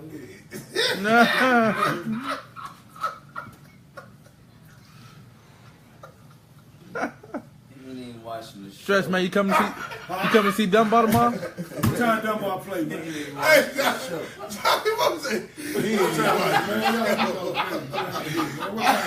Dunbar played 3:15. Dunbar played 3:15 tomorrow 3:15. against Cadoza. All right, man. Bro. You terrible. They made a mile. Okay, yeah, that's what's up. All right. It's all good. G. man. Jones. It's all good. I tried my hand, G. Jones. They said, nah, man. Show up or show out. Yeah, man. You can do it, G. Jones. Try to have a what? Can I know Curl you beat gonna find a Curl nigga. beat Blade? That's the You question. gonna do it, huh? No. Can Curl beat Blade? I like Blade tomorrow. How much you like him? Huh? How much you like him? They gonna beat y'all tomorrow. Well, put something on it right now on Bet it. Facebook. Curt. What we bet? The 12 pack. 12 pack or what? Whoever wins, I want- whatever you want. Huh? 12 pack. All right, 12 pack. Yeah. Okay, remember you said that. Yeah. All right, 12 pack. Hey, what about Coolidge and Parkdale tomorrow? Coolidge and Parkdale tomorrow. Homeboy over there, main man. Are you serious? Your man, Coolidge. what's your man, Wesley Snipes and White Man Can't Jump? No, That's him. No. That's him. Who played him? You said who? Billy Joe. man. Billy Joe. Woody, that's his name. Huh? Who played him? Coolidge and Parkdale. Oh, Coolidge. Oh, shit. Who Coolidge got? Donald Hodge. That's My right. guy, hey, my man Darryl Brewer told me to tell y'all about the Loyola game when I was playing at Oklahoma. Yeah, Darryl, I remember that game. Hank Gavers and what was the guy name? The other guy played. Bo Kimball. Bo Kimball. Yeah, I hit 36 on him. Bad motherfucker. Yeah, they was good though. You gave him 36. Yeah, man, we played them at OU, man. That's the night we broke the scoreboard. Mookie Blaylock had about 30. Stacy had 30. We broke the scoreboard that night. They was putting up numbers then. They had a good team, man. You know, the running gun. What was the score of that goddamn game? I know that motherfucker high scored in his game. I don't know. I think we had 160 probably. Yeah. They had 107. No, it was pretty high. I remember that. When the last time you played? Man, honestly, I'm gonna tell you the truth. The last time I played a real organized game with the refs and uniform of the team was in Europe, 1989, 90. That's the last time I played. He answered my question when he said 19. Yeah. Dunbar needs some players, man, for the We coalition. really don't. I'm cool. We need some players for what? For the For the Legends coalition, man. Man, they gonna win that thing, man. Watch, man. I'm telling you, man. We're gonna bring Stacey Robinson out with the wheelchair, Joe. Yeah. Nah, Yeah. he got to commentate the league, man. Okay. He Man, got we to like to commentate get the Kenny league. But Matthews. don't worry about it. We be all right. Y'all gonna take a picture of We the are game? all right, huh? We gonna take a picture. Who y'all play tomorrow? Huh? Who y'all play tomorrow? Those. Dang, hey Brandon. I tried to get the game changed for you, man. I told you 2 weeks ago. I said, let's change this game. I said, because Ricky and Eric ain't gonna be there. I told Chase and Ricky this shit 3 weeks ago, matter of fact. And then what? Remember, you already told me about it. And now they said, I don't know. What that mean? Sponsored by Brownies, man. You know? Oh, Lord. I talked to E, man. I talked to E. Who you talk to? E&M. This nigga lunching, man. I'm talking to GM. Who the GM? G. Jones. And I ain't talking to G. Jones. I tried G. Jones. Man, why not, man? G. Jones ain't call me. But Hey, man, I'll tell there's y'all nothing what. I can do, man. Hey, we don't have no more Cadoza things. playing. We can't Linda change DeBella's that. playing with Cadoza. It's possible. Man, All right, I'll tell you what. I'm winning the bet. Okay, hold on. I'm winning the bet. He's in game shape. He is. Oh Yeah, yeah. I know And look, and ain't nobody over there gonna be able to check him. I'm telling you. We I not bet about he to in bet game that. shape. We ain't betting that. Yeah, I'll take him MVP. Nah, we not betting that. Legend Coalition, Joe. You hear me, Curt? I'm saying Clarence Boone Green. MVP? Yeah. Of the league. Yeah. No. Well, it's gonna be one of them two. Boo Jackson averaging 48 a game right now. Who? They haven't played anybody. Super what? Boo averaging 48 a game. Who? Give them a real game. Man, they in shape though, man. The Super, fellas you- and Booty in shape, man. I'm telling you. I bet you. Aaron Ward Jordan averaging about 27 for Blair. Mm-hmm. Who they play? I ain't playing about it. What? That's what I'm saying. Phil Goss look like he might be competing for that. Where does the resistance? Phil Goss. What he had, 30? 30, being double teamed and everything. See? They ran traps. What is Half court traps. Man, every team has to have resistance in order for you to be considered for the MVP. Or your ranking to change, or for you to be player of the week, or something like that. Resistance. Like, if you win it by 40 and you're at 30, somebody got to score on a bad team or a good team. It don't matter. So, I'm taking Blade to beat Curl tomorrow, man. That's my upset pick. Oh, you like that? I took Pilates last week. I don't know. You Oh, take who? okay. I'm taking Blade Blade over Bird Curl beat tomorrow. Curl I think Blade. Oh, Charlie Warner? I Hey, think so. that's good to know, man. y'all great on paper. Y'all top 5 on paper. It's good to know. You, do what? A what? They just like Chuck Brown. Do what? Do what? Top 5 on paper. Y'all top 5 on paper. Hey, look, man. See you in the playoffs. Get the W's done. You get the W's done, then everything is obsolete. We good. We Yeah, it's very 5-1 job. after this. Cool is Curl Dunbar rivalry week. We'll see this 5-1, matchup. man. You said what? Curl playing Dunbar on rivalry week. Yes, that's Wow. good luck. No disrespect, man. But disrespect, like Kurt, you Jeff coming before Baxter can't halftime check tomorrow? None of us. You heard? Say it again. You know, just, No disrespect, but disrespect. Jeff Baxter can't check none of us. No, you'll be all right. Charles Bo coming out, man. He coming back tomorrow, man. He gonna be ready, man. Be all right. Shooting up, stretch real good. Yeah. You You know, you be ready to rock and roll. You gotta get more out of Tony Parham, man. He can't shoot 2 for 9. Long, hey, man, hey, you never know. Hey, you never know. Hey, you never know. Long Smoke come, Long Smoke come walking in there for crowd. It's on the bullshit though. I don't think you understand right now, man. I'm trying to tell you. Yeah. What Coolidge you gonna do, man? That's my point exactly. Man. Coolidge? Yeah, what? They got Donald Hodge averaging 14 and 12. Oh my goodness. Black average is like 11 and 10. There's only one game. Sweat and Sweat Who Bill comes Sweat back. averaging. Sweat Who Bill makes his debut tomorrow. Sweat playing tomorrow. Yeah. That's a nice We play tomorrow. Nice pickup for Coolidge, man. No, Sweat playing tomorrow for real?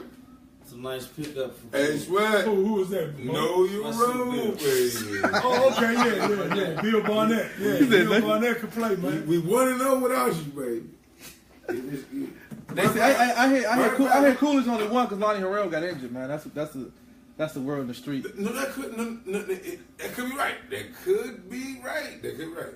I'm the bad motherfucker, so I can't say. Yeah, I don't know. You know what I'm saying? You know what I'm Because saying? Cortez Man, was he frying. looked like a whole, like you look like the teacher and the substitute teacher out there. Like He you look look- terrible, man. Yeah, I mean, I stay looking terrible. I get the job done though. That's what I do. All right, Grandpa. Coolidge run 2-3 zone, man. That's their defense. Super 2-3 Oh, zone. man, hey, man, hold on. Hey, Joey, you Hey, walk hold the on, ball man. up the floor. Syracuse. Hold on, man. You look, man. Look, y'all, you shouldn't allow no zones. It's 40 and over. It's about to be mostly 40 and over. No, They so can't what, check man? So them. what, man? That look, man. You gonna get them guys on? Hey, the guys you told me about be hollering, crying about they ain't getting no playing time, right? Fuck all that. You know, that was you told me that, Mo, right? Yeah, they be see that way. That would see. Look, no zoning. See what I'm saying? Make them play man to man, right? And then they're gonna have to come out the game. So the ones that's on the bench that's mad that ain't playing, they can come and get in the game. The Polar starting at the point for The Curt. league gonna last a half a day if we ain't got no zone in it. I'm gonna tell you that now. That's dead. Stretch. Yeah. You wanna play tomorrow? Nah, man, I'm retired, man, since 1990, man. Yes, but I tell you one more thing, Stretch, you gonna be way retired, and you think you can get the ball from him and Trey Kelly. You need somebody like, hey, look, Hey, check this out, Bob. hold on, guess what though? If I Hold on. play now, anybody that's acting like they Hey, hungry Bob. and want shots, I'm gonna keep throwing them the Bob. ball. Stretch. You ain't gotta worry about throwing them the ball. They're gonna take it from you. Yeah. Let me shoot basketball. You see how petty he is? Let me shoot. Ask Rick who's 1 and 2 in the league in assists. Trey and Chase lead the league in assists. Man, you What does that mean? 13, man. I mean, for real though. You was I just mean, 13, man. I say who lead the league in assists. what does that mean? I was 15. He's up. Miss some shots. 7 assists. You got And to we won by one 7. game. So now just imagine if Y'all I to one game We won by like this, 23. like this shit gonna really carry over. Like who lead the league? in this? It's okay. That's what the statistics are for. Nah, man, I'm telling you, man, y'all need to go trying man to to tell man you. and play man to man only, man. I'm Trying telling to you. get that Daryl taco Prue lead the dinner. league in 3 Hey, points. so then that way you can get all the guys He some might end playing up time to leading keep the crying league. about not playing. You come and watch the league, you gonna realize why we need zone. Okay, then. They falling down out there, man. All right, okay.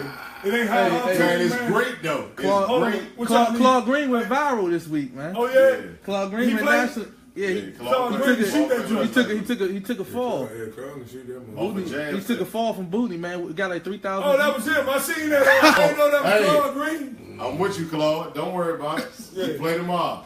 Let's get it done. Say you saw that. I saw that, man. They gonna talk shit. It don't even matter. Just keep knocking them motherfuckers down. Especially when we play Coolidge. Put that in one of your films. Hey, in Claude. the Legend Coalition, who you take, Greg Jones or Curt Smith now in the Legend Coalition? And Lennon Greg. I'm taking Greg Jones. Oh, Right. I'm taking Greg Jones right now. Oh, Fuck there you yeah, fuck go. yeah. And then I'm gonna lose my bet. Yeah, Greg Jones. Yeah. It's nowhere close. To the bottom.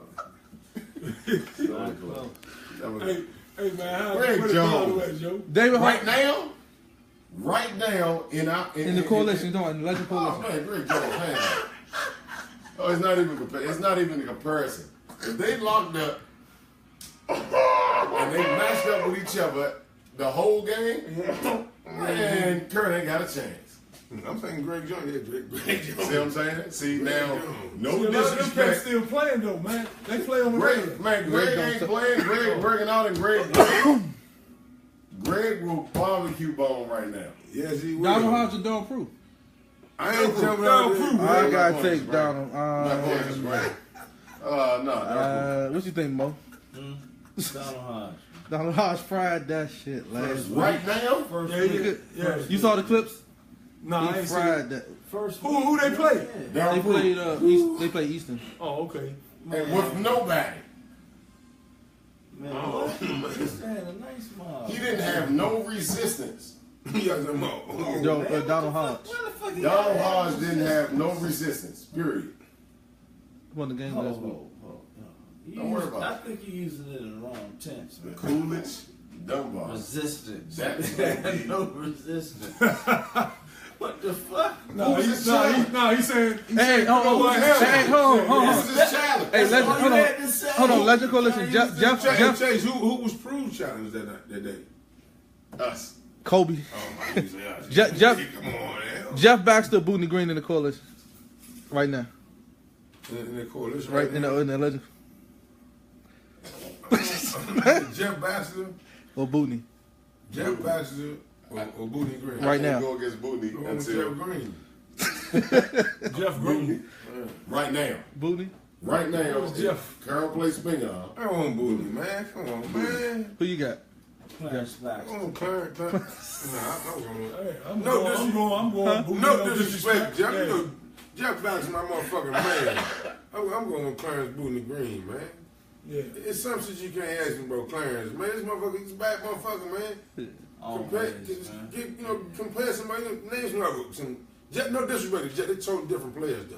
So you can't Jeff Morton point guard. But we also talking about You know what I'm right now, tomorrow, if It's no disrespect, Jeff at all. Shit. It has nothing to do with the resume. It has JD, everything man, to do with motherfucker. tomorrow. Yeah, I know. Yeah. I Still know. two different positions though. That's my point. Yeah. Super Bowl or Dave Hawkins They Hawkins.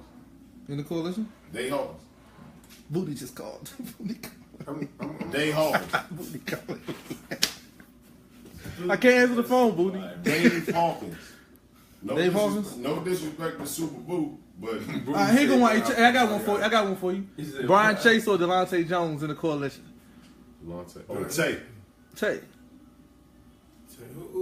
Oh, Tay. or Chase in the coalition. I don't, you know. We get a drink. Ass Drink. him I up. was going to tell you my son.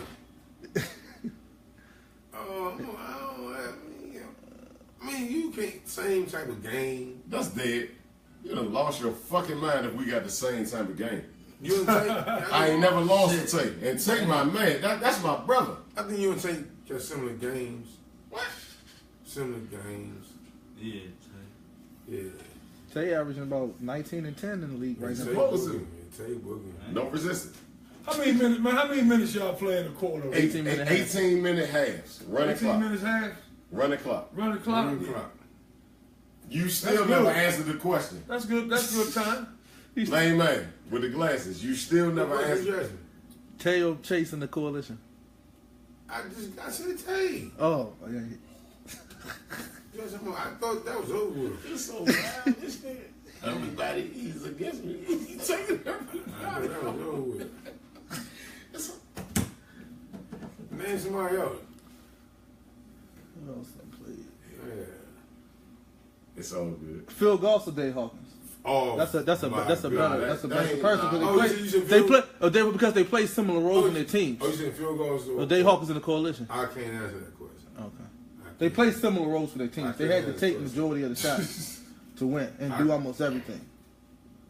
I can't answer Pala- that. Pilates beat Curl with 5. But if you're looking at the overall bad, team perspective, Oh, man, the way yeah, I that know they you go, been giving me hell, man, with it. Man. if you're looking at the overall Sorry, team get you perspective, back. I like Phil Goss to help his team win more than Dave Hawkins because y'all need some help. It's not. Man, who playing for Carroll? Man, you ain't told me yet. Jeff Hold up, Baxter. though. You ain't play, you played though, Charlie. No. We're gonna get a buzz out here. All this answers. They forced it. They forced the trade. Minutes. They forced the trade with Lonzo and it didn't even help. This motherfucker. Is Lomax playing Lomax playing? this week, tomorrow? Yeah. Great little Mac. Man, little Mike, where Mike Sampson at? He playing? Nah. Jeff Baxter. Jeff Baxter okay. is the best guard they got on the roster right now. Oh, okay.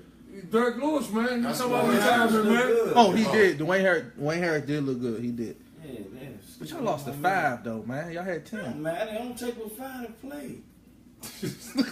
Yeah, but What you talking about? what happens after that? What the Everybody got fuck? set It's 18-minute running hand. The clock running. Hey, more And y'all lost the first Y'all week. gonna be Blade tomorrow, man. That's crazy. They gonna It's get all one. good, man. Blaisboro got some scores. Yeah. It's Now Calvin what? Case, man. Hey, No. I tell you what I do. Calvin. If I was coaching, we had a Dunbar team, I'd get the youngest Dunbar players that still around and They play. they got him. We already got Him and Trey Kelly. him. Trey. Oh, okay. There we go. Trey had 21 points on like 21 shots. Hey, man, that's all you gotta do. Step on the gas. Man, they beat a spin gun without Baby Shaq. Yeah. I don't respect that shit. Fuck out of here. Motherfuckers ain't play nobody. Hey, Kobe got out on y'all though. Booty, Kobe Booty, you ain't Kobe help that day, cooked. Booty. You I've never lost you a and shot. Kobe ain't help that I day, lost, no, man. you know what? I lost a shot one time. He played for Lincoln Park. But don't, he over here bullshitting. No, Just man. like he took that Watts mob over the Farms, Yeah. and we played against the Farms mob. Yeah. Shaq was on that mob. Yeah. And asked him who got the job done. Hey, There you go. hey. Yes, you did. Yes, Alright. you did. I'm talking back to you. All I do is win games. man. Coolest gonna score. I win games. Coolest That's all that matters. Coolest gonna score That's 40. my OG, man. I ain't got no issues with him. Hey. He be bullshitting. Coolest gonna He score. over here faking on that camera. Coolest gonna score Hey. 40 points tomorrow, man. They gonna play so slow. Who? They gonna Coolest Rock Brownie. Coolest gonna have about 40 points tomorrow. The game gonna be like 40 to 37. That's a good place for us. That's a good place. Why you get our game plan now? That's a terrible game, though. I'm just going what we saw. I'm still going what we going by what we Where saw the last week. excitement come from? Excitement. That shit went out with 30 years ago. Excitement. Yeah. You know what I'm He's saying? terrible, man. The better question is he gonna show up on time. That's the better question. He not gonna show up. Yeah, man, that's his thing, man. Superman don't come to the second half. You know? He ain't gonna show up. He'll be there, and then he gonna look at the game and be like, man, you know what? But guess how he gonna show up? In basketball shorts and basketball shoes. That's And then he gonna look at the game and be like, oh man, all right, Coolest top 5 in the league. we though. not about to lose. Coolest top 5. He don't like when he hurt that though. Yeah, that's very disrespectful, though, Rick. He called me with that. Y'all need play tomorrow too? They play Parkdale. Oh, okay. Shit, five. Who playing with Parkdale? She goes. After a dominant performance Jimmy by Hall? No, he wasn't. after a dominant performance by Donald Hodge, after a flashy Dirk Payne, and after a motherfucking Trouble Smith showing up, you know what I'm saying, just to control, you know what I'm saying, just attendance wise, you know what I'm saying? Yeah, you know what I'm saying? Popping on, fucking up over that motherfucker. I'm playing tomorrow, y'all. Yeah, all right. Yeah. Hold on. What time they play tomorrow? They play out there. We play at Nah, no 3:15. bullshit. No bullshit, though. Fuck with that. Yeah, y'all play out there. It's all good. Scout y'all. See, We need y'all to cook. Scout for what? Yeah, cause y'all play the 24th. Coolidge and Dunbar the 24th. Yeah, I'm we like play in this 2 month? weeks. Yeah, oh, who's I'll be there tomorrow. In 2 weeks. What date? You said what? 24th. 24th. A Saturday. 624. main event. Everybody play the number, y'all. 624. I might get. Who you got, Mo? Coolidge or Dunbar? I might get 62. I hope both of them lose. Y'all schedule lighten up a little bit. I think I got like Eastern coming up. Y'all got some Man, possibilities. Y'all got Hey, some hey, possibilities. Coolers Fuck and their Dunbar. schedule like that. Coolers and Dunbar. We need some help. I'm going Dunbar, man, because You I better go with them. I ain't no team I ever played for. We never lost to Coolers. Appreciate the stretch. Yes, indeed. Appreciate the stretch. There you go. We never Dunbar. We never lost to Coolers. I ain't never lose. Yeah. This game might have to be the ride in the center. Hey, man, we gonna sell that joint out, man. The auxiliary gym. Then Coolest Cadoza and Nothing than regular joint. Auxiliary joint sing like 5. we get the Curt Smith. We get the Curt Smith Greg Jones game on rivalry. Coolest versus Cadoza rivalry week. Nah, I don't do all that, man. Yeah. The who? Coolest versus Cadoza rivalry week. Yeah. Get a purple and orange shirt. Why not? I ain't who no more. Man, get a purple and orange shirt. Why Hey, not, man, but you know what, man? Hey, I commend all them cats, man, that's still out there playing, getting some exercise, man, and still playing, man, able to still, get out there on the court and do some things. I think it's really good for them, man, from a, a health perspective, and, able to, get out and get some exercise, man. If it wasn't for my knees, man, hurting as bad as they do when I run, man, I would get out there and play. I would say, the math to duck that wreck, the math to duck that wreck wholeheartedly. They ain't getting the lead, but that's that's a. But I bet you in the Matters, the Gonzagas, the come next year. I guarantee you. That's shit they're gonna play. This is a style. They have no other choice. I don't know, maybe, because Carl's in there. Choice. Yeah, they might, they But at the same time, They knew Carl. They were scared of them lines again, man. Them lines, man. Hey, it's like, man, come on, brothers. Hey, join us. Join us. What we doing? Hey, the great legend from Carl might show up, Billy Bryant, man. Come on, man. Man, Hey, yeah, man. you Woo! got a jersey for him. Yeah, It's a respect to people like Ruby Green. Boom Boomshay, nigga. Yeah. You know what I'm saying? Yeah. You seen him, man? Kept his body in shape and still. I commend all of them for that. Without without no limitations or anything. The Bootney Green, the Darryl Prue. Guys that has been playing for as long as they've been playing. I wish I'd have, still able to be effective in a league like this, where they playing against younger talent and still being able to to hold their own. Yeah. Curt, No, I ain't doing that. Donald Hodge. Yeah. Not all just not tree. No. But see, another thing that's good about you, but when those games are played and a lot of those guys are playing, you got a lot of history out there on the floor. A lot of young players, or kids might not know who they are. Ask you, and then you could say, tell a young person, that's so and so, he played here. That's the whole point.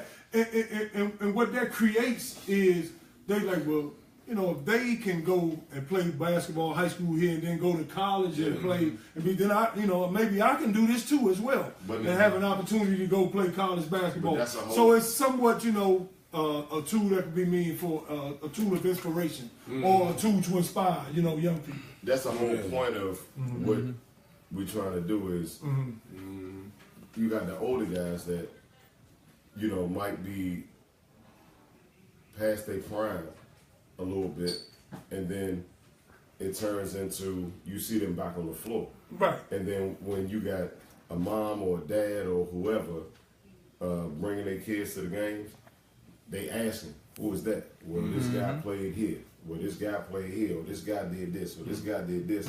And you got the product on the floor. Because it just didn't start with the younger kids or the guys that's coming out of high school. That's the whole point of the league. We giving back to everybody that paved the way for people in front of us. Like even for yourself, if you decided to play, you already know you got a spot. Right. If Curt already, he's done.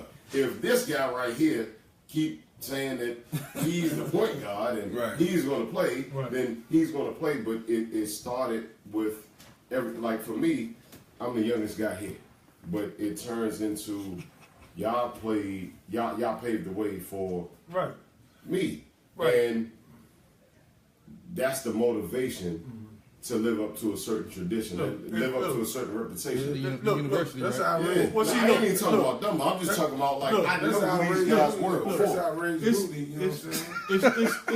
It's the former players who played basketball who hold the impulse of the game. Right. And look, and when I say they hold the impulse of the game, it's you notice that most coaches are ex-players. Right. Whether it be middle school, high school, or college, NBA. Yeah. The NBA coaches know the speed, the level that game's supposed to be played at. Right. And they're going to hold the players that come and get there to that. Right. Same thing with college players. The college coaches there know the height and the impulse of how this game is supposed to be played. Right. It is the players that help sustain the game and they keep it going. Even the ones that have played and we don't play anymore. Like, in other words, I'm always, trying to help young players get better. You know what I'm saying? I know what to tell them that they need to do to be better if you want to be good at this game. All of us and any players who have played the game at any type of level and all that, they have this capability to be able to pass this on to younger players. Yeah. The things that help them to become better. Because even me, as I've gotten older, I learned things after I was finished playing that if I could have incorporated a little more of those things into my game, it would have helped me even got further. Right. But that is not in vain, though, if you are taking and turning that on to other young players and telling them how, to help them to become better players. Just passing the information on. That's all it is. It's giving the knowledge back. And that's the vessel right there. Right. You know what I'm saying? A lot of people think that it's supposed to be monetary. Give me some money or give me some shoes. Or no, not for me. No, I'm not saying you. Oh, yeah. I'm just saying overall in general. Yeah. Like, you gained all this knowledge. That's with any profession. You learn all of the shit that you're gonna learn. We done played basketball for years and years and years and years and years. And that's the whole point of giving the knowledge that you had playing basketball back passing it on, because it's somebody always behind you, and there's somebody behind them, and there's somebody behind them, and there's somebody behind them, and there's somebody behind them. You got to get the knowledge back. Well, see, because a lot of the guys that taught me, like over in number 2 Boys Club, Bill Butler, Julius Wide, Joe Dean, Bucky, they're all dead. Right. So somebody has to take the torch and take their place, to pass the game back down, to help, the younger players. That's one of the big reasons, right, that I got back into coaching and working with young people, because it was somebody there for me back when I was a pupil trying to, learn to play basketball at 10 years old or whatever. Somebody worked for me. There was a team that I could get on and I could play on to, help myself become better. So I just think, that us as former players, we need to do the good job of, handing the knowledge and information back down to our youth. That's it. Helping them to become better players. That's all. But all I want out of this, though, when I work with a player, I'm not thinking about no pros. I'm not thinking about no NBA. I just want them all to go to college. It's development. Yeah, and be good citizens, because you're going to be a citizen in this society long as you're going to be any good basketball player. And I think that basketball is a wonderful opportunity, to teach young people how to get along with each other, working with each other for a common goal, and those kinds of things, I completely agree. Yeah. Completely. Glasses belong. What you got, man? I'm all good, man. You know what I'm saying? Tyrone Jones said some real shit. You know what I'm saying? Yeah, man, love the game, man. I'm telling you, man, guys who've played and that they can play or whatever. Hey, work with young people, man, or anybody that you see that you like. Like, man, a lot of times I see kids just on the court, man, and I'll walk up, man, and I see they practicing and just give them a little instruction, man. Yeah. A little something, like they shooting the ball wrong or something. What is 2 or 3 minutes wrong? Hey, show them how to shoot the ball the right way. It's not taking nothing away from you. Yeah, at all. You're just paying it forward, man. You're just passing it forward. Yeah, I agree. I completely agree. I completely agree. Super.